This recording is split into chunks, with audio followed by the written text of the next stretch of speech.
13. Gana Zzen. British tech millionaire Barry Pring fell quickly in love when he met a young Ukrainian stripper named Gana Zzen in 2006. He persuaded her to leave her job with the promise to financially support her, and the couple married the following year. Pring and Zzen celebrated their first wedding anniversary over dinner in Kyiv. While awaiting a taxi outside after the meal, Zzen said that she'd left her gloves in the restaurant and rushed back inside, leaving Pring alone on the street. Witnesses would later claim that he was staggering and seemed intoxicated. Out of nowhere, a stolen car with fake license plates and no headlights fatally mowed Pring down. His family immediately suspected that Zzen had drugged Pring or was involved in his death in some way. But his body was embalmed and returned to the UK with his liver and kidneys missing, making it impossible to run a toxicology test. Within days of her husband's death, Zzen flew to Britain and tried moving into Pring's home and claiming his assets. In the meantime, Pring's family took action to stop her from cashing in and spent copious amounts of money investigating their suspicions. A private investigator discovered that a restaurant employee had offered to call a taxi for Pring and Zzen after their anniversary dinner, but Zzen had declined. During the meal, Pring had complained about a burning sensation in his chest, further pointing toward the possibility that he was poisoned. The family filed a wrongful death lawsuit, and a judge initially ruled that Pring had been unlawfully killed after being lured into the street. But Zzen won a bid to overturn the findings and a new inquest was granted. Pring's family eventually dropped the case against Zzen, and she received a six-figure payout from her late husband's $2 million estate. 12. Rachel and Borche Lee. Ralph Raines Jr. grew up working on his family's 1,200-acre tree farm in Gaston, Oregon. He never handled the business's finances and didn't fully understand how wealthy his family was, or that he stood to inherit more than $10 million in assets. And despite being a kind and likable person, Raines was a socially awkward loner who never married or had kids, leaving him lonely and longing for companionship well into his 50s. In 2004, Raines visited a psychic shop in Bend, Oregon, hoping for some answers about his life and future. There he met Rachel Lee, who gave him a psychic reading. They got to talking, and Ralph confided in his new friend about how he wanted a wife and children. He also shared details about his family's business that made Lee's ears perk up. She could tell that the lifelong bachelor was worth a lot of money and began hatching a plot to inch her way into his life and get her hands on his fortune. As the friendship between Raines and Lee grew over time, so did Ralph's generosity. In 2006, he bought Lee a $915,000 house. It was a lot nicer than the ramshackle home Raines lived in. But he was a simple man, and he was so thankful for Lee's time and attention that he didn't mind spending massive sums of money on her. Later that year, Raines hired Lee to care for his father after he had a stroke, paying her nearly $9,000 a month. He also hired Lee's husband, balancing Lee to do yard work, most likely for a wildly inflated pay rate. As Lee sunk her claws further into Ralph's checkbook, she persuaded him to give her power of attorney over his money and assets, claiming that she was an experienced bookkeeper who could manage his finances. She immediately began draining his funds for her own use and bought multiple properties, including 4 psychic shops. Lee was just getting started. In 2007, she introduced Raines to her daughter Portia. It was around that time that Raines met a young British woman named Mary Marks at the Portland airport on his way home from a tree farm convention. He was instantly drawn to the young blonde, completely unaware that it was Portia Lee in a wig. She was faking the British accent and had collaborated with her mother to craft Mary Marks' persona based on Raines' description of his dream woman. In reality, Mary Marks was the name of Rachel Lee's mother. The scamming duo used it as the name for Ralph's dream girl because it enabled them to deposit money into the real Mary Marks bank accounts and then transfer it to themselves. Mary convinced Reyes that she needed someone to marry her to avoid getting deported from the United States. She drafted bogus marriage papers, which Ralph eagerly signed, and only lived with him part-time, claiming she had a job in California. Reyes believed for years that the two were married, even though they were never intimate. In 2010, he signed the house which he'd bought for Lee over to Mary, which Borche then proceeded to transfer into her own name. He also forked over a continuous stream of money to the woman he believed he was married to. Reyes had no idea that Mary and Rachel Lee knew each other before he introduced them. And he saw Borche Lee multiple times over the years, but never made the connection that she was Mary. The women took their scam even further when Mary told Reyes she wanted to conceive a baby through in vitro fertilization. She collected a sample from Ralph, and when she turned up pregnant, he was thrilled to learn he was going to be a dad. Little did he know Mary wasn't Mary, and the baby certainly wasn't his. When the baby was born, Reyes dove right into fatherhood. He loved the little boy, and he thought it was his son. To make the story even crazier than it already is, the first baby Ralph met was Borche's. But she gave custody of the child up to his real father. To keep up the ruse, she borrowed her sister's baby, who was around the same age, and used him as a cover. Borche went on to fake a pregnancy in 2012, making Ralph believe that he was going to be a father again. She wore a fake baby bump and then told Reyes that she'd miscarried. Meanwhile, the Lees continued spending lavishly on luxury cars, travel, and other splurges. The scheme finally fell apart in 2014 after police saw wildly expensive cars parked outside Rachel Lee's psychic shop and became suspicious. Ralph Reyes was devastated to learn that the last 7 years of his life with Mary Marks had been a lie. By then, his scammers had sold most of his tree farm, and he had just $200,000 to his name. Following an investigation, authorities charged Rachel, Borche, and Blancy Lee on a slew of charges.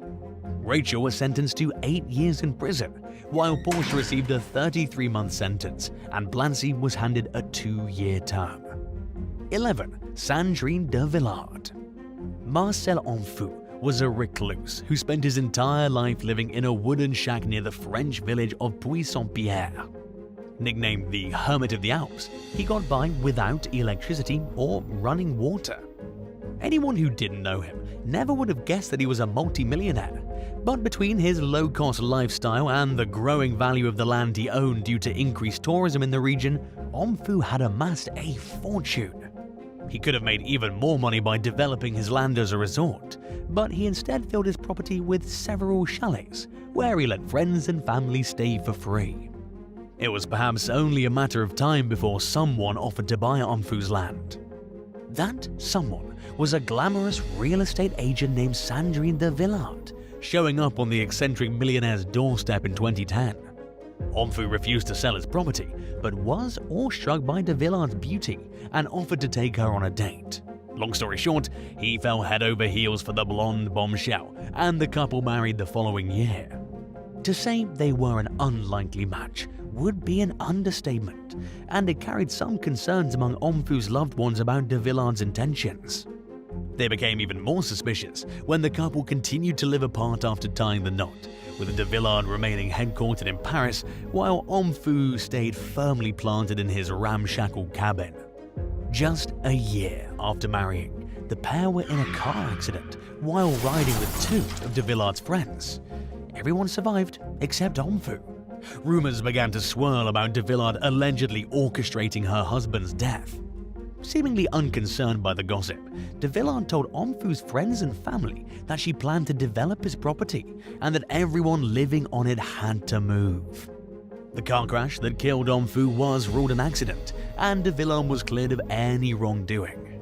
But she soon learned that Onfou had revised his will shortly before his death, leaving everything to the very people she was trying to kick off his land. In a lawsuit, de Villard argued that the signature on the will was forged. A judge disagreed and upheld her late husband's decision to leave her empty-handed. 10. Dez Campbell. A lot of people automatically think of gold diggers as women, but that's not always the case. Former Australian police investigator Dez Campbell had a long-standing habit of living beyond his means and was constantly in debt. So he probably thought he'd hit the jackpot when he met a wealthy widow named Janet, who inherited a large sum of money after her husband died in 1997. Janet was infatuated with Campbell, who denied to others that they were in a relationship. Just a week after the clandestine couple married secretly in 2004, Janet bought a lavish home outside Sydney and bestowed nearly half of her estate to Campbell. Over the following months, Campbell had multiple affairs while continuing to deny that he and Janet were in a relationship. Meanwhile, he insulted Janet behind her back, calling her pig ugly and making it clear that he had no attraction to her whatsoever. In early 2005, Campbell took his 49-year-old wife on a camping trip to Royal National Park. Janet wasn't much of an outdoor gal, so it's safe to assume that the outing was not her idea, and that it may have even required some persuading to convince her to go. She was also afraid of heights, so it was more than a little strange that the couple pitched their tent just feet away from the edge of a 164-foot cliff. Shortly later, Campbell showed up at a police station claiming that he discovered Janet's dead body at the base of the cliff after she disappeared during a trip to the restroom. It initially seemed like a terrible tragedy, but law enforcement soon began to suspect foul play. Just a week after Janet's death, Campbell asked for access to her will. Around the same time, he skipped Janet's funeral and took one of his girlfriends on vacation. He proposed during the trip. Campbell denied allegations that he pushed Janet off the cliff in order to kill her and get his hands on her money, but a jury was unswayed by his claims of innocence and convicted him of murder. He was sentenced to 33 years in prison and remains behind bars after unsuccessfully appealing the ruling. 9. Saki Sudo. Nicknamed the Don Juan of Kishu, Japanese billionaire Kazuki Nozaki admittedly spent millions of dollars wooing thousands of beautiful women. The 77-year-old thought he'd finally found true love when he married 22-year-old adult actress Saki Sudo in 2018. He did so despite all the warnings from his friends and family that his much younger bride was only interested in his money. Nozaki was a smart man. He noticed that Sudo preferred to spend most of her time away from home, and that she had a penchant for shopping trips in far-flung destinations like Italy and Dubai. But he was happy with the quality of her company during their limited time together, so he tolerated his wife's absences and lavish spending. The couple's newly wedded bliss was cut short just 3 months into their marriage, when Nozaki was found dead in his bathroom. A toxicology test revealed high amounts of narcotic stimulants in his system. Suspecting that Sudo was responsible for his death, police launched an investigation that would end up dragging on for nearly 3 years. Sudo reportedly wasted no time taking over her late husband's company and making plans to leave Japan. But she failed to relocate before the COVID-19 pandemic began, and her move was delayed. In the meantime, investigators uncovered a growing pile of evidence pointing toward her possible guilt in Nozaki's death, including internet searches for stimulant drugs and poisons. They also discovered that Sudo hid her marriage from family and friends in her hometown, instead telling them that she landed a high-paying job and was affording her lavish lifestyle with her own earnings. Sudo was indicted for Nozaki's murder in 2021, and the case appears to be ongoing. 8. Shina and Shalane Foster. When a wealthy 84-year-old Manhattanite named Paul Aronson found himself wanting the company of a younger woman in 2014, he turned to a sugar daddy dating website. He connected with a young woman named Shina Foster, who agreed to meet him for a second date if she could bring along her twin sister, Shalane. Aronson may have been thinking the more the merrier when he agreed to the plan, but instead of having twice the fun, he received a double dose of terror. After splurging on an expensive meal, the octogenarian invited the sisters to his upscale townhouse for drinks. The twins readily agreed, but unbeknownst to Aronson, they had much more sinister things on their agenda than enjoying a nightcap. Armed with zip ties, Shina and Shalane bound Aronson to his coffee table and cleaned out his wallet, taking $500 cash and all his credit cards, then left him lying helpless on his living room floor while they went on a shopping spree. A neighbor discovered the ailing senior citizen 20 hours later. When law enforcement caught up with the Foster sisters, they reportedly claimed that Aronson made them uncomfortable and tried getting them to do things they didn't want to do. Shayna, who took the heat for the crime and admitted to being the mastermind, described Aronson as ugly, old, and disgusting. She even went as far as saying that he deserved what happened to him. Shalane's lawyer claimed that his client only watched her as her sister carried out the robbery. Authorities charged both twins in connection with the incident. Shayna took a plea deal and admitted to 1 count of robbery in exchange for a 5-year prison sentence. The court agreed that Shayna was the primary actor in the plot and allowed Shalane to plead guilty to robbery in exchange for a prison sentence of 1 1/3 to 4 years. 7. Stacy Mendoza. While working as a waitress at a restaurant in Hanford, California in 2018, 38-year-old Stacy Mendoza befriended a lonely Vietnam War veteran in his 70s named Kenneth Coyle. She spent the next several months gaining his trust and access to his bank account, which she began siphoning money from the moment the opportunity arose. One day in April 2018, Mendoza and her husband Jose went to Coyle's home, where they restrained, beat and tortured him until he gave them his banking passwords. The couple then bludgeoned and suffocated the victim to death. A few days later, the Mendozas rented a U-Haul and loaded Coyle's body into it. They drove to a rural area and burned the remains while their 3 children watched. Coyle's charred remains were found among a pile of garbage and several of his belongings in the abandoned U-Haul at the burn site, leading investigators to believe that the killers tried to disguise the scene as a trash dump. After burning Coyle's body, the couple returned to his house to steal more of his belongings and to try obtaining the deed to his property. While they were there, a property manager spotted the couple and called the police, who tracked the pair down at a restaurant in Los Angeles. Authorities intervened just in time to stop Jose Mendoza from boarding a flight to El Salvador. Following an investigation, Hanford Police Captain Carl Anderson told the Hanford Sentinel that the Mendozas had done extensive research on the best ways to get their hands on Coyle's money, including the possibility of becoming his power of attorney. They apparently decided that killing him was the easiest route. Stacy Mendoza was convicted of first-degree murder and was sentenced to life in prison without parole. The outcome of Jose's case is unclear. 6. Shirley Casara. After being widowed twice by the age of 55, Eldon Bowen longed for lasting companionship. In 2003, he met a church-going woman 8 years his senior named Shirley Inez Casara. At just 4 feet 11 inches tall and with a soft-spoken grandmotherly demeanor, Shirley hardly seemed like someone to fear. She'd been married 3 times, but Eldon didn't see this as a red flag after hearing about how Shirley's past husbands had mistreated her. Shirley and Eldon married in 2004 after a whirlwind romance and settled down in Virginia. It wasn't long before Shirley asked her new husband to put her name on the deed to his house, which Eldon was happy to do. He also gave Shirley access to his bank accounts.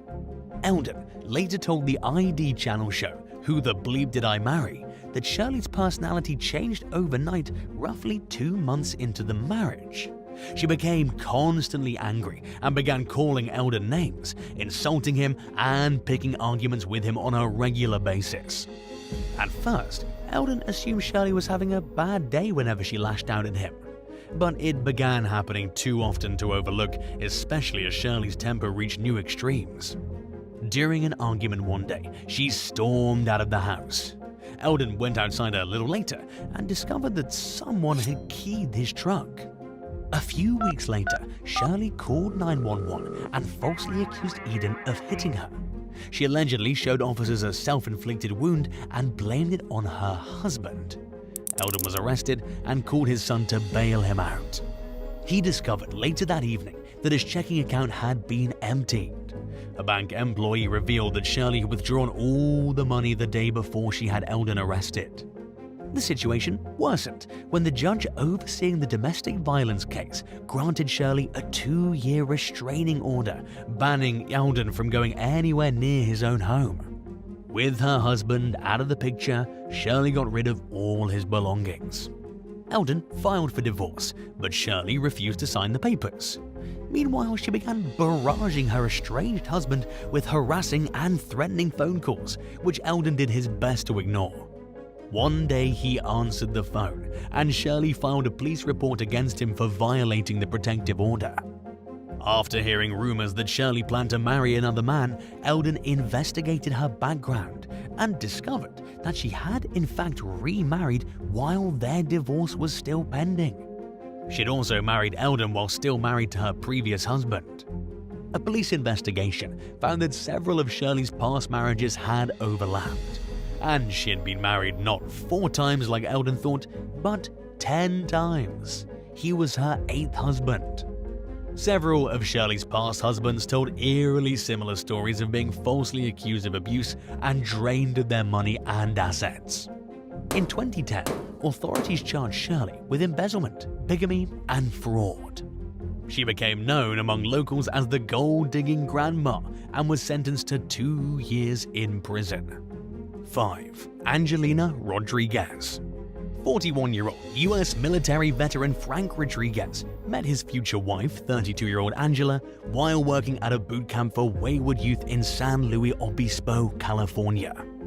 He was instantly smitten with the single mother, who'd also served in the armed forces.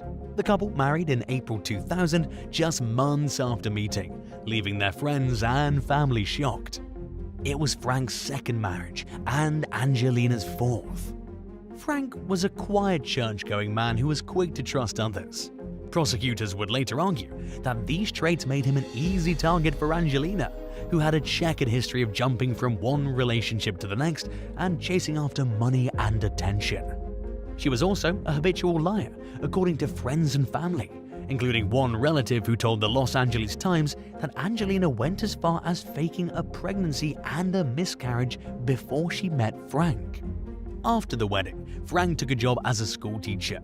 He didn't make the kind of money Angelina was after, and he was worth more dead than alive after Angelina took out a $250,000 life insurance policy on him shortly into the marriage. Friends would later tell the court that Angelina talked about how she should just kill Frank and get it over with so that she could receive the payout. At the time, they assumed it was a distasteful but harmless joke. A few months after the couple tied the knot, Frank fell mysteriously ill. Plagued by an excruciating headache and unable to keep food down, he visited the emergency room twice. Each time, doctors told Frank that it was food poisoning and to go home and just rest it off. He died in September of 2000, just 4 months into the marriage. The cause of Frank's death was a mystery. His body showed no injuries and a standard toxicology test turned up no evidence of poisoning. Unable to collect on Frank's health insurance until a cause of death was determined, Angelina tipped authorities off with her suspicion that a vengeful co-worker poisoned her husband during a recent outing. Everyone police interviewed seemed truly distraught over Frank's death, including the co-worker Angelina had accused of poisoning him. Back at square one and now suspicious of Angelina, investigators befriended the widow and made her think that they saw her as an ally who was helping them to get to the bottom of her husband's suspicious death. Acting on information from Angelina herself and Frank's sister, the medical examiner found traces of a poisonous flower called oleander in his body, along with a deadly amount of ethylene glycol, better known as antifreeze. Meanwhile, the growing stack of evidence against Angelina was largely circumstantial but abundant. She was having an affair, had complained to friends about being bored with Frank, and had tried leading detectives on a wild goose chase as if to distract them from focusing on her. In February 2001, police confronted Angelina with proof that she had told them multiple lies. After learning that her allegations against Frank's co-worker had been disproven, she tried to claim that her husband must have taken his own life. She stubbornly insisted that she had nothing to do with Frank's death, but was hauled off to jail on suspicion of first-degree murder. During her trial, the court heard about Angelina's sordid past, including evidence suggesting that she may have killed one of her own children and blamed the manufacturer of the child's pacifier. She received a $750,000 settlement in that case. The jury convicted Angelina of first-degree murder and she was sentenced to death. With executions in California currently halted due to a statewide moratorium, it looks as though the death penalty may be abolished, in which case her sentence would be commuted to life in prison. She continues to maintain her innocence to this day. 4. Pamela Ann Phillips. Gary Triano was a highly successful real estate developer from Tucson, Arizona, who ran in social circles with other millionaires including Donald Trump. After playing a round of golf at an upscale country club one afternoon in 1996, the twice-divorced father of 5 got into a Lincoln Town Car that he was borrowing from a friend. The car instantly exploded, blowing him to pieces just days before his 53rd birthday and sending debris dozens of yards across the parking lot. Police identified the weapon as a remote-controlled pipe bomb that was most likely activated by someone in the parking lot as they watched Gary get into his car. It also seemed likely that Gary's murder was masterminded by someone who knew him personally and was aware of his routine. But Gary knew a lot of people and wasn't hard to find, so this didn't necessarily make it any easier to track down his killer. Someone had called the country club and asked if Gary was there that day, but investigators didn't know who the caller was. Considering the amount of money Gary was worth and his business ties with casinos, the murder quickly sparked rumors of a mob hit.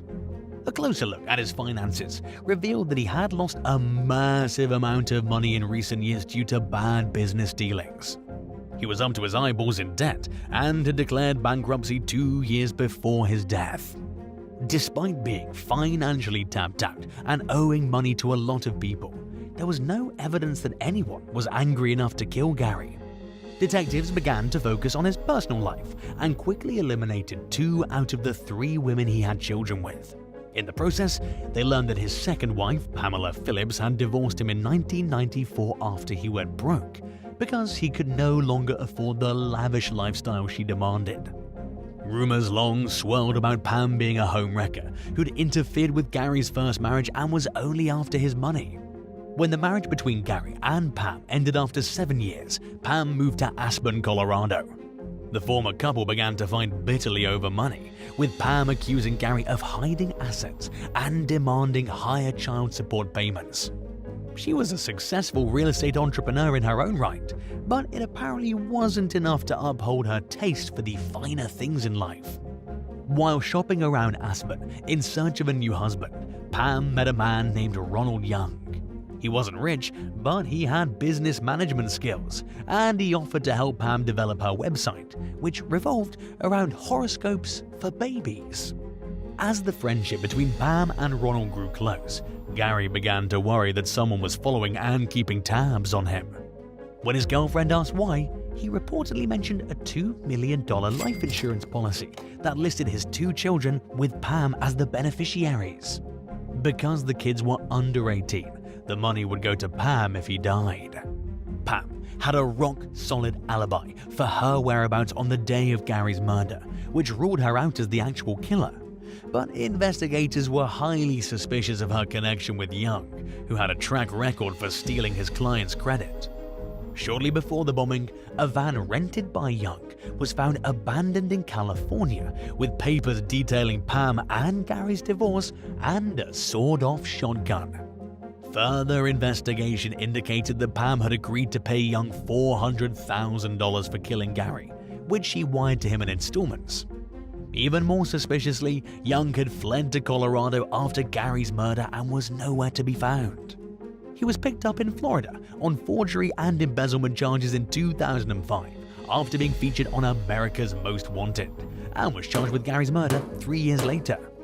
In 2009, authorities captured Pam in Vienna, Austria, and extradited her back to the US to face murder and conspiracy charges. Ronald Young was found guilty of murder in 2010 and is serving 2 consecutive life terms. 4 years later, and 18 years after Gary's death, Pamela Phillips was also convicted of murder and was sentenced to life without parole. She continues to maintain her innocence from behind bars. 3. Biu Prash Swain. By all outward appearances, Biu Prash Swain had little to offer a bride. He was in his 60s, overweight, and 5'2". Yet he managed to scam at least 27 women throughout India over a period of many years. Using marriage websites, he posed as an esteemed 51-year-old college professor, a doctor, and a high-earning government-appointed medical expert. Swain targeted intelligent women over the age of 40 who had good jobs. His victims included a high-ranking border patrol agent, an accountant, several teachers, a doctor, 2 Supreme Court advocates, and several government employees. To reel the women in, Swain preyed on the societal pressure they felt to find a husband. Speaking to the Hindustan Times, sociologist Rita Ray explained that Indian culture frowns upon unmarried women, who are often considered an economic burden to their families, and that it creates a perceived obligation to get married. In some cases, victims noticed that Swain looked older than he claimed to be. They overlooked it in consideration of all he claimed he had to offer, which included offers to help their kids get into medical school. One woman who married Swain in 2018 was both shocked and suspicious when Swain began leaving the home for months at a time, claiming he was out of town on business. Someone tipped her off to Swain's many other marriages, and like several of the other women who were being scammed, she left. She also launched a complaint with law enforcement in 2021, and an investigation ensued. Detectives uncovered evidence that Swain took large amounts of gold jewelry and cash from his wives, including valuables that the woman's family had taken out high-interest loans to pay for, in the good faith belief that their daughter was marrying a doctor. He also developed a habit of calling his wives and claiming that he was stranded at an airport due to a cancelled flight and that he needed money to get home. In some cases, Swain would call a victim up with a story about a sudden illness, claiming he needed money to pay for medical treatment. He promised to repay the money, but never did. He also had a long history of committing different types of fraud, including a credit card scam in 2006 that involved using 128 credit cards to fool 13 different banks. While following Swain's trail, investigators discovered that he was traveling all over the country to keep up his relationships in what authorities have described as India's biggest ever marriage scam. After establishing Swain's pattern of movement, law enforcement got one step ahead of him and waited for his predicted arrival in the city of Bhubaneswar. Police finally nabbed him in early 2022, and the case appears to be ongoing. 2. Anne McDonald. Self-made millionaire Rich McDonald owned a pest control business in Marin, California, which he ran with the help of his wife, 56-year-old Anne. The couple both had expensive taste and enjoyed a lavish lifestyle, which included a yacht club membership, an upscale home in one of the nation's wealthiest suburbs, and a place among society's elite social circles. But the marriage wasn't as blissful as it seemed on the surface. Rich was Anne's 5th husband, and by 1991 she'd gotten bored with him and was having an affair with another man named Al Brownberger. She felt secondary to Rich's preoccupation with the yacht club, and while Al didn't make much money and was a failed businessman, he gave Anne the attention she craved and wasn't getting at home. Suspecting his wife was cheating on him, Rich hired a private investigator. After having his suspicions confirmed, Al was brutally attacked. Anne and Al ran off to Arizona, but Anne returned after Rich cut off her access to money. One day, Anne dialed 911 and reported that her husband had been brutally beaten to death. Police immediately suspected her of being involved after learning of the couple's troubled marriage. They theorized that Anne had Rich killed because it was the only way she thought she could get away from him without being cut off financially. old-fashioned detective work led authorities to 35-year-old Manuel Martinez, who admitted under the condition of immunity that he was paid $35,000 to kill Rich McDonald. He told investigators that Ann and Al told him to make it look like a robbery gone wrong. Both Ann and Al were convicted of first-degree murder and sentenced to life in prison. Ann died behind bars from natural causes in 2013 at the age of 79. Martinez avoided any punishment thanks to his immunity agreement, and his accomplice, Larry Smith, served 2 years in prison. 1. Ashley Benfield. 24-year-old former ballerina and bikini model Ashley Byers met Navy veteran and successful businessman Doug Benfield at a Republican Party fundraiser in Palm Beach, Florida in 2016. Although Doug was more than 30 years older than Ashley, the chemistry was there, and the two married less than 2 weeks later. Ashley quickly became pregnant and moved to Florida to live with her mum, while Doug stayed behind in South Carolina. His daughter, Eva, would later tell the court that this was when the first signs surfaced of the marriage being in trouble. Doug, nevertheless, wanted to help his new wife achieve her dreams, so he financed the startup of Ashley's ballet company, the American National Ballet. But it didn't last for long, because Doug ran into business problems and began to hemorrhage money, causing the ballet company to fall apart. The couple began to fight bitterly amid their newfound money issues and cheating allegations, and Ashley filed for divorce in 2020. But a divorce wouldn't be necessary, because Doug was shot dead inside Ashley's mother's home in Lakewood Ranch, Florida one September afternoon. Police arrived to find him lying on a bedroom floor with multiple bullet wounds. Ashley claimed she shot her husband in self-defense, but quickly lawyered up and refused to answer questions. Law enforcement concluded that all signs pointed toward Ashley killing Doug in cold blood. According to an affidavit, Doug's gunshot wounds indicated that Doug wasn't even facing Ashley when she pulled the trigger. Furthermore, a neighbor reportedly told police that there were no signs of injury to Ashley. No torn clothing, bruises, cuts, or anything else. Authorities charged her with second-degree murder. For many, the questions that remain are whether Ashley married Doug for money, and if she killed him because the money ran out.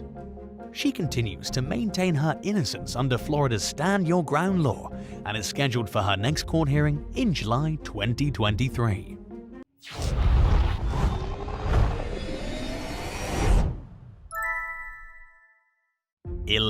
Dimitrios Pagos. The lives of students and staff members at Santa Fe High School in Texas were forever changed on May 18, 2018, when a student named Dimitrios Pagos brought a gun into the school and opened fire during his art class. A staff member pulled the fire alarm, triggering an evacuation. By the time Pagos surrendered to police officers 25 minutes later, he'd killed 10 people, including 8 students and 2 teachers. He also injured another 13. Among the victims who lost their lives was a young girl named Shina Fisher. Her family revealed that just a few weeks before the shooting, Fisher had gotten tired of Pagos constantly nagging her to go on dates. She told her loved ones that he'd asked her to go out with him for months. A week before the shooting, Fisher made it crystal clear that she had no interest and told him to stop bothering her. She also reportedly told him off right in front of his friends. Pagos later told police that he shot all the victims on purpose while sparing other students in a bid to tell his story.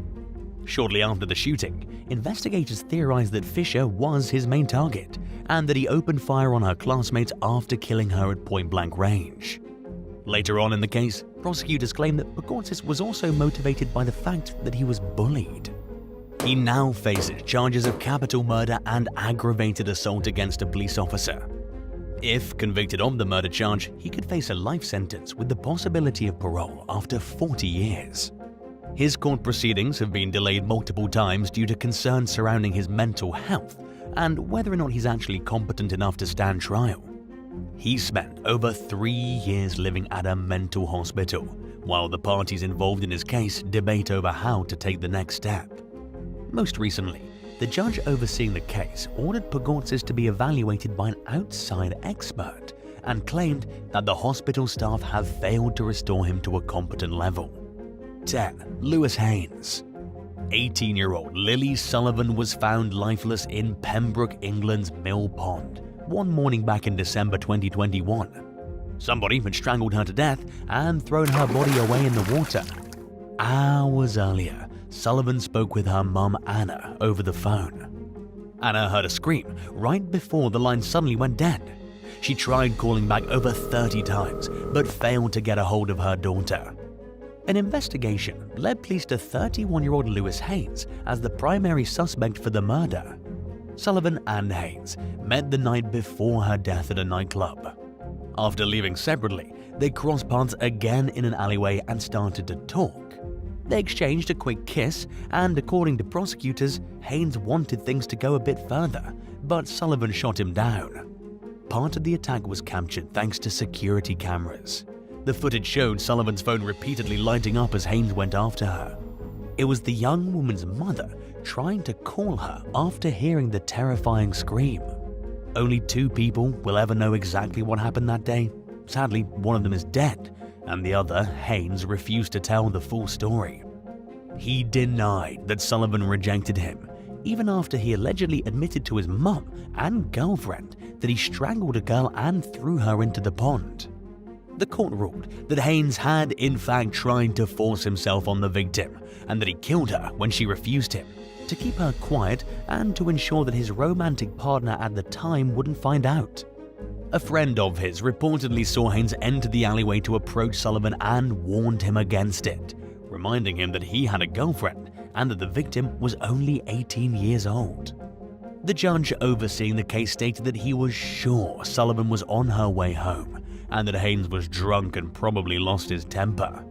The killer was sentenced to life in prison with a minimum of 23 years before chance of parole. 9. Claudia Resendez Flores. In 2021, 28-year-old single mother of 3 Claudia Resendez Flores moved into an apartment with her friend, James Jones, and his girlfriend in Rolling Meadows, Illinois. The 3 were hanging out and drinking in their living room one night a few days later when Claudia asked Jones to kiss her. He was quick to say no and remind her that he was in a serious relationship. To get the point across, he kissed his girlfriend in front of her. Claudia allegedly became angry after this and demanded that Jones kiss her too, but he continued to refuse. According to prosecutors, Jones watched as Claudia slipped her hands between the couch cushions where he kept his gun. He was horrified as she grabbed the weapon, turned the safety off, and pointed it straight at him. He had no chance to defend himself or run before the woman pulled the trigger and shot him in the chest. Jones's girlfriend quickly called 911 afterwards, and responding officers found the gun at the scene. Resendez Flores admitted to the crime during questioning and was charged with first-degree murder. She's now being held without bail as the case proceeds in court. In the initial aftermath of the shooting, the defendant's attorney, Courtney Smallwood, denied the prosecutor's allegation that Claudia had moved in with her friends. Smallwood claimed that her client lived with family members. In a statement to Newsweek, she pointed out that she should be presumed innocent until proven guilty. Sadly, the incident not only took an innocent man away from his family, it left 3 children without their mother. 8. Joshua Johnson. After getting a part-time job at a Walgreens store in Colorado Springs in 2021, a high school student named Riley Whitelaw started complaining about unwanted advances from a co-worker named Joshua Johnson, who was over 10 years older than her. The manager addressed the issue with Johnson, but he continued to make Riley feel uncomfortable despite the warnings. It went on for about a year before a manager agreed to put the 2 employees on different shift schedules and warned Riley that if she picked up extra hours, she might have no choice but to work with the man. A few weeks later, Riley was found dead in the store's break room, with 42 stab wounds to her body. State troopers caught up with Johnson the next day, over 100 miles outside Colorado Springs. When they asked him about some visible injuries on his face and hands, he allegedly said he got into a fight at work. At one point, he admitted that he'd had a crush on Riley in the past but said he no longer had any feelings for her. Johnson also reportedly said that he fell in the blood at the crime scene and went home to change his clothes afterwards. Based on surveillance footage, prosecutors claim that nobody other than Johnson could have killed the teen. They also found the suspected murder weapon inside his locker. Johnson's scheduled to face trial for first-degree murder in May 2023. 7. JaVone Duncan. During a party at an empty apartment in Queens, New York back in October 2022, a young man named JaVone Duncan started showing interest in a woman named Raylan Cameron. But Cameron wasn't into him, according to Assistant District Attorney David Ingle. She made it clear to the 22-year-old with a very blunt rejection. Duncan allegedly responded by brandishing a handgun and fatally shooting Cameron in the chest. Cameron attended the party with her cousin. At some point, her cousin left the room. The young woman texted a relative asking for help, but by the time anyone came, she'd already been shot. First responders found her clinging to life in the apartment building's lobby, where someone had dragged and dumped her. Before she died, she simply said she'd been shot accidentally and refused to give up the name of the gunman. Cameron's mum, Cassandra Adams, told the New York Daily News that Duncan started hitting on her daughter weeks before the actual shooting. She refused to believe the death was accidental and believes Cameron did it on purpose. Adams said that when Cameron turned Duncan down during a previous meeting, he slapped her in the face. The grieving mother also stated that this type of thing happens a lot when women turn men down. She said that she wished New York State would reinstate the death penalty and that her daughter's killer belongs in the ground. Duncan reportedly denied carrying out the deadly shooting and instead pointed a finger at his friend, who he claims he saw shoot the victim, but authorities believe he is responsible. Duncan has at least 2 previous gun-related arrests under his belt and is currently being held without bail on a second-degree murder charge. 6. Yaganda Grace Bushbaum. In October 2020, on what started out as a normal night in Pensacola, Florida, police responded to a call about a shooting and found a man on the verge of death outside his home with 6 gunshot wounds. He was rushed to the hospital and, luckily, survived the incident. Investigators were quick to narrow their sights on the man's neighbor, 70-year-old Yaganda Grace Bushbaum. Bushbaum claimed that the man tried to assault her 3 days before and that he was trying to break into her apartment when she fired at him. If this were true, it would be a good argument for self-defense under Florida's Stand Your Ground law, which provides generous parameters for what constitutes a justified shooting. But the victim gave a different version of events. At the time, he was staying with a friend because a tree had fallen on his apartment during Hurricane Sally. 3 days before the shooting, he stopped by and Bushbaum tried to kiss him. It wasn't the first time she'd made unwanted advances toward the man.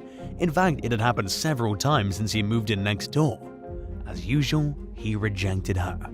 When he returned to the building 3 days later to check on it, Bushbaum asked him to stop by her place. He agreed, and when he turned away momentarily, she pulled out her gun, fired, and started accusing him of breaking into her home.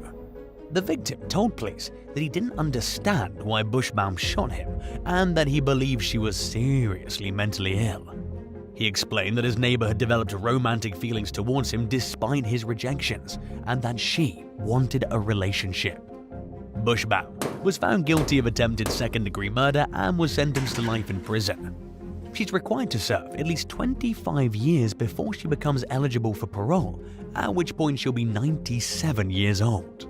In other words, there's a strong chance she'll never see freedom again. 5. Michael Carpenter. In 2022, 28-year-old Nicole Hammond enjoyed working at DeBow Textile Inc. in St. Cloud, Minnesota, until her co-worker 36-year-old Michael Carpenter began pursuing her romantically despite her lack of interest. Apparently unwilling to take no for an answer, Carpenter made unwelcome advances whenever the two crossed paths. After about a month of dealing with the constant harassment, Nicole sent Michael a text message making it crystal clear that she wasn't going to tolerate his behavior. She also told him to stop making things uncomfortable at work. Nicole went to work the next day, expecting it to be like any other workday, or perhaps even hoping for a less stressful shift after putting her foot down with Michael.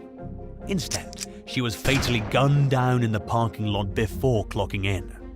A witness reported hearing a gunshot before seeing Carpenter running to his car and driving away. He was arrested later that day and taken into custody for a second-degree murder charge. Carpenter reportedly claimed that he heard the gunshot and that he was so traumatized by seeing Nicole's injuries that he ran away from the scene. But he had a harder time explaining why he didn't call 911 or seek help for the gravely injured young woman like most bystanders would have in that situation. Other employees told police that Carpenter had an extremely short temper and that he was upset about Nicole standing up to him during their conversation the night before. But management was unfortunately unaware of the ongoing issue. Speaking with Fox 9, the company's CEO Rob DeBro said that management intervenes whenever it's necessary, but they had no knowledge of the situation or any indication that something was going wrong. Nicole's murder came as a shock to DeBro, who described her as a great dedicated employee who was liked by everyone she met. Carpenter now faces up to 40 years in prison if convicted of the murder charge. 4. Rejected and furious. It's not often that the news reports on women committing crimes against men who reject them, but it still certainly happens even if it's not in the limelight. In 2021, a 35-year-old man from the Indian city of Pimpri Chinchwad named Pagamba Gula Mujwa was killed after refusing to marry his 29-year-old lover. The victim and suspect reportedly started out as colleagues. They quickly became good friends, and their bond eventually turned into something more serious, even though they were both married to other people. At some point during the affair, the woman began asking Pagamba to divorce his wife and marry her instead. He refused, but she wasn't about to let it go, so the topic led to several fights between the two. One day, about a year into the affair, the woman asked Pagamba to meet her at a local hotel, presumably for a discreet romantic encounter. He found nothing suspicious about the request and went out to meet her. During their time, behind closed doors though, the couple got into yet another argument, most likely about Pagamba's refusal to get married, and she allegedly strangled him to death with her headscarf in a fit of rage. After seeing the woman leave the scene, employees went to check on Pagamba and found him unresponsive in the hotel room. He was immediately rushed to the hospital, but doctors were not able to save him. The woman was arrested for the murder, and updates on the case have been few and far between ever since the story broke. It's probably safe to assume that she's being held in custody, while awaiting her fate at the hands of India's agonizingly slow justice system. 3. Darius Miles. In early 2023, a 23-year-old single mum named Jamea Janai Harris and her boyfriend traveled from Birmingham to Tuscaloosa to visit her cousin at the University of Alabama. The three were out getting food when, according to Harris's mother, DeCarla Cotton, a car with two men pulled up beside them. One of the men tried hitting on Harris, but she rejected his advances. Cotton later told CNN that the man refused to leave even after Harris made it clear that she wasn't interested. When the trio tried to get away, one of the men walked up to Harris's car and shot her. Police responded to the scene near the university's campus and found Harris dead in her car. Her boyfriend had returned fire and struck one of the men, who had to get treated at a local hospital and was connected to the crime through his injury. 21-year-old former University of Alabama basketball player Darius Miles was identified as the man who made unwanted advances toward the victim. His friend, 20-year-old Michael Lynn Davis, is accused of firing the fatal gunshot at the young woman. Miles allegedly provided Davis with the gun. Both men are facing a capital murder charge, and Miles was let go from the university as both a student and an athlete. The exact details of what happened are likely to be revealed as the case is carried out in court. 2. Jor Wheeler. 2 weeks after a 58-year-old man who's known only as ES went missing in Shorewood, Minnesota back in 2013, authorities carried out a search warrant at the home of his girlfriend, 29-year-old Jor Wheeler. They found the man's body in a freezer out in the garage along with blood spatter. The victim's remains were wrapped in plastic and duct tape. Leading up to his disappearance, ES reportedly told loved ones that he planned on leaving Wheeler since she had assaulted him and had been acting crazy. Wheeler allegedly told her boyfriend's relatives that he had gone to Chicago, which he said he was going to do, but when nobody could reach him, they suspected foul play. An autopsy revealed blunt force trauma injuries and lacerations to the victim's head and face, as well as bruising on his upper arms, internal bleeding in his neck, and defensive wounds on the back of his hands. Authorities theorized that Wheeler beat ES to death in an uncontrolled rage after he rejected her attempts to get him to stay with her. They charged her with second-degree murder, but the judge overseeing the case urged both the prosecution and defense to come to an agreement to avoid a trial, which might have required Wheeler's young children to testify against their own mother. By then, Wheeler had offered to plead guilty to manslaughter, but the prosecution turned her down. After extensive back and forth, Wheeler agreed to plead guilty to aiding and abetting second-degree unintentional murder. She was sentenced to 14 years and 3 months in prison. Wheeler later appealed the case in hopes of obtaining post-conviction relief, but the court denied her again. 1. Armando Cabalero. While pursuing a degree at Valencia College in Orlando, Florida, 19-year-old Mia Marcano supported herself from her job at her apartment building's leasing office. When she failed to get on a flight to visit her family in late 2021, her loved ones immediately became worried and reported her missing. Police entered the young woman's home at the Arden Villa complex and found it in a state of disarray and noticed blood on Mia's pillow. Shortly before Mia disappeared, a 27-year-old maintenance worker named Armando Cabalero was seen letting himself into her apartment unit. He had reportedly made unwelcome advances on Mia multiple occasions in the past, and she'd turned him down each and every time. Caballero was then named an official suspect in the case, but he never saw justice. By the time that law enforcement caught up with him a few days after Mia's disappearance, he'd already taken his own life. Mia's body was found in a wooded area behind the Timber Scan apartment complex several miles from her building.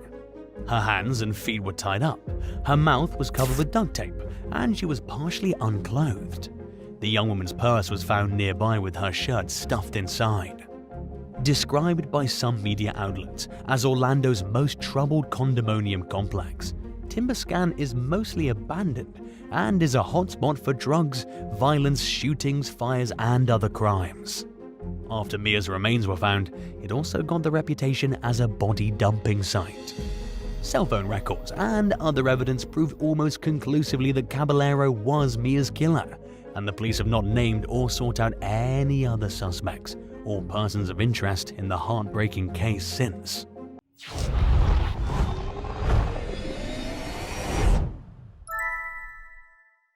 Number 8. Sheila Davalos and Nelson Sessler.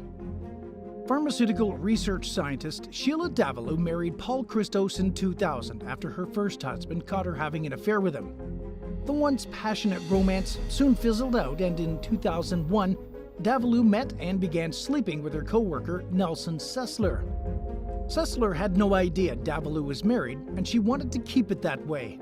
To maintain her double life, she convinced her husband that her mentally ill brother periodically came to stay with her at the couple's home outside New York City, and that his presence would upset the troubled young man. Christos stayed elsewhere during these visits, apparently unaware that his wife was actually having her boyfriend over. In 2002, Sessler ended what he thought was a summer fling with Davalos to pursue a relationship with another co-worker named Annalisa Raimundo. They became a couple and began living together, unaware that Davalos was boiling over with jealousy. One night, Davalos broke into Raimundo's apartment with sinister intentions. She then bludgeoned and stabbed the woman to death. Afterward, she dialed 911 from a payphone, pretending to be a neighbor, and she said she overheard an attack. Davalos gave a fake description of a male suspect, and the case quickly became a whodunit. Meanwhile, her affair with Sessler resumed, but there was one more person to remove from the equation: Davalos' husband. So she stabbed Christos twice one day after tricking him into thinking she wanted intimacy. but he somehow convinced her to drive him to the emergency room. Before taking off, Davalos stabbed Christos one more time. Miraculously, though, he survived, and there were witnesses to the attack. Davalos was convicted of attempted murder and assault and was sentenced to 25 years to life.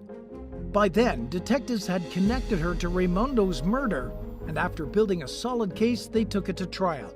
She was found guilty and was sentenced to an additional 50 years in Connecticut, where she'll be transferred after serving her first sentence in New York. Number 7. Megan Hall. In late 2022, a whistleblower in Laverne, Tennessee, leaked information to the city's mayor about inappropriate contact between officers at the local police department. At the center of the scandal was 26-year-old married officer Megan Hall, who was accused of having affairs with several of her colleagues. There was also a rumor about a so-called Girls Gone Wild party at an officer's house. Hall initially denied any misconduct, but she eventually confessed to having intimate encounters and sharing explicit photos with 7 male officers, both on and off duty while on city property. She also described playing strip card games, sharing foot fetish photos, and attempting to persuade her husband, who also works in law enforcement, to swap partners with their colleagues. During questioning, Hall said that her marriage was falling apart and that it caused her to crack. And once she took that first leap, her behavior spiraled further and further out of control. 5 officers were fired, including Hall, and 3 were suspended, amounting to roughly 12% of the entire police force. The rest of the officers were required to undergo retraining on the agency's rules and expectations. Police Chief Burrell Chip Davis denied any prior knowledge of the affairs when he was questioned during a third-party investigation. But photos, videos, and text messages on his burner phone proved otherwise. And as a result, he was fired from his position. Hall's husband, Jedediah, has reportedly made the strong and arguably foolish decision to stand by his wife. The couple has said they plan to start counseling in order to rekindle their seemingly broken relationship. Number 6. Mark Jensen and Kelly Labonte. 40-year-old mother of 2, Julie Jensen, was found dead in her bed in 1998 at the Pleasant Prairie, Wisconsin home she shared with her husband Mark and their 2 children. The next day, the neighbors showed police a note she'd written to them recently, which said that if anything bad happened to her, Mark was responsible. In the note, Julie mentioned a brief affair she had, which Mark had never forgiven her for. She also wrote that she suspected him of cheating and noted that she found it odd how he'd been pressuring her to drink alcohol with him recently. Julie predicted that Mark might try to kill her and claim she took her own life, which is exactly what he did when toxicology results came back, proving that his wife had been poisoned with antifreeze. Mark behaved strangely after Julie's death. He laughed and joked during her funeral and almost immediately packed all her things into garbage bags and got rid of them, removing any trace of her from their home. And as it turned out, Mark was having an affair with his co-worker Kelly Labonte. It started months before Julie's death, and Mark was suspiciously quick to have Kelly move in after she passed away. The couple then married the following year. In 2002, authorities finally felt they had enough evidence to try Mark for murder. He maintained his innocence and stood by his claims that Julie took her own life, despite overwhelming evidence that he'd meticulously planned to poison his wife to death. After years of delays, Mark was convicted of Julie's murder in 2008. He was then sentenced to life in prison as a result. However, he won a retrial in 2021 after bombarding the courts with appeal after appeal. And in early 2023, the jury again found him guilty for a second time. He's currently scheduled to be resentenced in April of 2023. And not surprisingly, Kelly Labonte divorced Mark after his 2008 conviction and has since remarried. Number 5. Robert Tellez and Roberta Lee Kennett. As a longtime reporter for the Las Vegas Review-Journal, 69-year-old veteran reporter Jeff German had made his fair share of enemies. But it still came as a shock to his friends and colleagues when he was found stabbed to death in his yard in 2022. The suspect's vehicle was captured on surveillance footage, along with video of the perpetrator approaching German's home and attacking him in broad daylight. But these visuals alone weren't enough to provide police with any solid leads.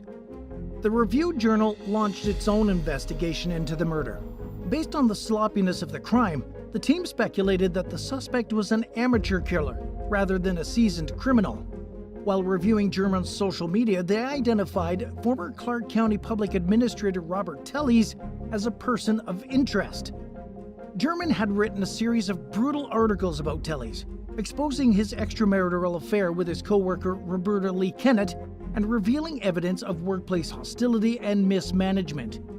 Telles allegedly blamed German for ruining his political career and his marriage, suggesting that he had plenty of motives to kill the journalist. Members of the Review-Journal drove past Telles' home and saw a car in the driveway that looked identical to the one in the surveillance footage of the crime. Detectives acted on the lead and connected Telles to the scene through DNA evidence. He was consequently charged with murder and remains behind bars while awaiting trial, which is scheduled for September of 2023. Number 4. Ann Miller and Daryl Willard. When an AIDS researcher from Raleigh, North Carolina named Eric Miller collapsed during a night out with his wife Ann and some of her co-workers in 2000, the source of his sudden illness was a mystery to doctors. That happened again just days later, and by the time doctors figured out that someone had poisoned him with arsenic, Eric was barely clinging to life. He passed away, and Ann naturally became a person of interest in the case. Investigators discovered that Ann was having an affair with her married co-worker Daryl Willard, and that the pair went on a romantic getaway to Chicago just days before Eric's death. They also found an arsenic compound called sodium cacodylate at Ann's workstation, but they didn't have enough evidence to make any arrests at that point. Willard took his own life in 2001 after police executed a search warrant on his home. He left behind a note apologizing to his family and maintaining his innocence in Eric's murder. His lawyer refused to reveal any incriminating information about Willard, citing attorney-client privilege, but the state Supreme Court finally forced him to give it up in 2004 after a lengthy court battle. The information gleaned from the records provided enough for authorities to finally charge Ann in connection with Eric's death. She pleaded guilty to second-degree murder and was consequently sentenced to 25 to 31 years in prison. Number 3. Maria Cuellar and David Miranda. When Maria Cuellar separated from her husband Vicente and pursued a divorce, he refused to accept that their relationship was over. He began stalking his estranged wife, who worked as a school bus driver in El Paso County, Texas, and discovered that she was dating her co-worker, auto mechanic David Miranda. In December of 2015, Maria's body was found in the trunk of a burning car, and Miranda's remains were discovered in an orchard. Both of them had been shot to death. Vicente told detectives that he was with a friend, Alan Frere, at the time of the murders. When the police questioned both men, they were suspected of lying. Cell phone records later revealed that the victims and suspects were all near the orchard where Miranda was killed at around the same time neighbors reported hearing gunshots. Investigators also suspected Vicente and Frere of committing the murders together because one of them would have needed a getaway vehicle to flee the scene after torching the car Maria's body was found in. Vicente also denied having marital problems, but Maria's co-workers told a much different story, painting him out as cruel, possessive, and uncontrollably jealous. They also claimed to have witnessed Vicente following and surveilling Maria and Miranda shortly before their deaths. Authorities charged Vicente and Frere with capital murder, and they were both found guilty despite their adamant claims of innocence. They were each handed a life sentence without the possibility of parole. Both men appealed their convictions, but the court upheld the rulings. Number 2. Katrina Smith and Guy Gabriel. When 30-year-old Katrina Smith's marriage to her 44-year-old husband Todd began to fall apart, she vented to her married co-worker and friend Guy Gabriel. The human resources coordinator was supporting Todd and his 3 children from a previous relationship, even though everyone in their lives was under the impression that he was the breadwinner and a respectable family man. In reality, he'd landed himself in the center of some serious fraud allegations after allegedly screwing over his business partners. Todd was also controlling and insecure, and Katrina eventually got fed up. In 2012, she moved out of their shared home in Machesney Park, Illinois, and started living at a friend's apartment. By then, she and Guy Gabriel were entangled in a full-blown affair. Given his possessive ways, it's not surprising that Todd refused to accept that their marriage was over. Instead, he attached a tracking device to Katrina's car. Shortly after separating from her husband, the woman mysteriously vanished. It was also Todd who reported Katrina missing, claiming that she'd gone to the grocery store and never returned. He told police that they still lived together and that his wife was house-sitting at the condo, which detectives quickly discovered was a lie. A few days later, Katrina's car was found abandoned a few miles from her home. In it was a handmade card from Todd, begging her to reconsider working out their marriage and saying that he was terrified that she would find someone else. Investigators also found cell phone evidence showing that Todd was obsessively trying to get Katrina back. 3 weeks after she vanished, a fisherman found her body. She'd been brutally bludgeoned to death, and by that point, detectives had already found a baseball bat with Katrina's blood on it in Todd's garage, as well as the computer program he was using to track her whereabouts with a GPS device on her car. Prosecutors speculated that Todd found out about Katrina's affair through the information gleaned from the tracking device. They believed that Katrina likely told him she wanted a divorce, at which point he completely lost control of his anger and beat her to death with the bat. The defense pointed the finger at Guy Gabriel, citing his history of domestic violence and accusing him of being a homewrecker who led Katrina astray from her marriage with sinister intentions. But the jury didn't buy it, and in 2017, Todd was found guilty of first-degree murder. And as a punishment for the brutal crime, he was sentenced to 59 years in prison. And at number 1, Carolyn Wormus and Paul Solomon. Late one evening, back in 1989, schoolteacher Paul Solomon arrived at his home in Greenburgh, New York to find his wife, 40-year-old Betty Jean, dead from multiple gunshot wounds. Detectives confirmed Paul's alibi with the help of witnesses who vouched for his whereabouts, including his mistress, 28-year-old Carolyn Wormus. Solomon met Wormus, the daughter of an extremely wealthy multi-millionaire from Detroit, over a year earlier while teaching at the same school. However, the affair ended within months of Betty Jean's murder. Unwilling to accept that their relationship was over, Wormus became obsessed with Solomon. She tried repeatedly to get him back, but he wasn't interested. Her behavior further derailed when she followed Solomon to Puerto Rico and discovered that he was traveling with a new girlfriend. A few months later, Wormus suffered a nervous breakdown and was hospitalized for 7 days. By then, Solomon's new girlfriend had obtained an order of protection against her. Investigators quietly watched the drama unfold as Wormus moved straight to the top of their suspect list. After discovering that she'd bought a gun matching the one used to kill Betty Jean shortly before the murder, prosecutors charged her with second-degree murder. Her first trial in 1991 ended in a hung jury, but she was convicted the following year at the conclusion of her second trial. Wormus was paroled in 2019 after serving 27 years of a 25-to-life sentence. Unlike many other parolees, who are typically expected to admit their wrongdoings and show remorse in order to be considered for release, she managed to gain her freedom while maintaining her innocence in the crime. In all fairness, evidence that has come to light since the trial suggests that Paul was having multiple affairs and gained a lot of money from Betty Jean's life insurance payout. For those reasons alone, it's not hard to wonder if someone other than Wormus could be responsible for the crime. Would you rather deal with the awkwardness of working with someone you had a fling with after it ended with hard feelings, or have your current partner's ex as a boss? Let us know in the comments below. If you enjoyed this video, be sure to subscribe to the channel. Thanks so much for watching, and we'll see you next time.